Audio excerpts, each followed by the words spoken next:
इस समय देश में कॉकरोच जनता पार्टी वायरल है और धरना दे रही है, लेकिन इससे कुछ समय पहले वायरल थे राघव चड्ढा, जो आप पार्टी को छोड़कर बीजेपी में चले गए। मैंने मौके पे चौका मारा।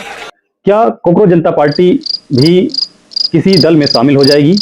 क्या किसी भी एक पार्टी को छोड़कर दूसरी पार्टी में जाना सही है? क्या इसके लिए कोई नियम या कानून नहीं है? तो मैंने जब इसके बारे में पढ़ा तो दल बदल कानून सामने आया। दल बदल कानून बनने से पहले ये जान लीजिए कि इसकी नौबत क्यों आई। इसके पीछे एक कहानी है। उस कहानी को सुनाने से पहले आप हमारा चैनल सब्सक्राइब कर लीजिए और मैंने मेहनत करके ये वीडियो बनाया है, पूरा वीडियो देखिए, पूरी कहानी सुनिए और दल बदल कानून को जानिए। क्यों राघव चड्ढा एक पार्टी से दूसरी पार्टी में जाने के बाद भी अयोग्य घोषित नहीं हुए। कहानी में साल था 1967। एक विधायक थे गयालाल, जो हरियाणा विधानसभा के हसनपुर विधानसभा क्षेत्र से विधायक बने थे। 1967 में हरियाणा में पहली बार विधानसभा चुनाव हुए, जिसमें कुल 16 निर्दलीय उम्मीदवार चुनाव जीतकर आए, जिसमें से एक थे गयालाल। उस समय हरियाणा की सीटें 81 थीं। चुनाव नतीजे आने के बाद हरियाणा की राजनीति में चहल पहल स्टार्ट हुई और पता चला कि जो विधायक गयालाल थे उन्होंने कांग्रेस ज्वाइन कर ली है, मतलब कि वे कांग्रेस में शामिल हो गए हैं। कुछ समय बाद लेकिन वापस जरूर आऊंगा मैं। पता चला कि नहीं, उन्होंने कांग्रेस को छोड़कर संयुक्त मोर्चा पार्टी में शामिल हुए हैं। कांग्रेस से मेरा रास्ता अलग होता है, अब मैं संयुक्त मोर्चा में हूं।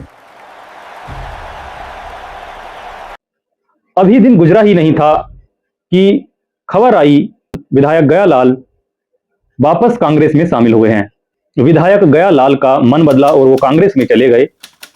उन्होंने इस प्रकार एक ही दिन में 3 बार पार्टी चेंज की। जब वे कांग्रेस में शामिल हो गए तो कांग्रेस नेता राव वीरेंद्र सिंह विधायक गयालाल को लेकर प्रेस वार्ता करने के लिए चंडीगढ़ आए। चंडीगढ़ में प्रेस वार्ता में उन्होंने कहा कि गया राम अब आया राम है। प्रेस वार्ता में यह कहने के बाद तभी से यह कहावत चालू हो गई कि आया राम गया राम। नेता राव वीरेंद्र सिंह के इस बयान के बाद इस कथन ने एक कहावत का रूप ले लिया। आया राम गया राम की वजह से ही हरियाणा विधानसभा की पहली सरकार गिर गई, विधानसभा भंग हो गई और राष्ट्रपति शासन लागू हो गया। यह कहानी यहीं नहीं रुकी। बाद में एक बार फिर से 1979 में भजनलाल हरियाणा के सीएम थे। 28 जून 1979 में भजनलाल जनता पार्टी से हरियाणा के सीएम बने। 1980 में जब इंदिरा गांधी लोकसभा के चुनाव जीतकर आई तो भजनलाल ने फिर पाला बदला और अपने सारे विधायकों को लेकर रातों रात कांग्रेस पार्टी में शामिल हो गए और हरियाणा में कांग्रेस की सरकार बनी।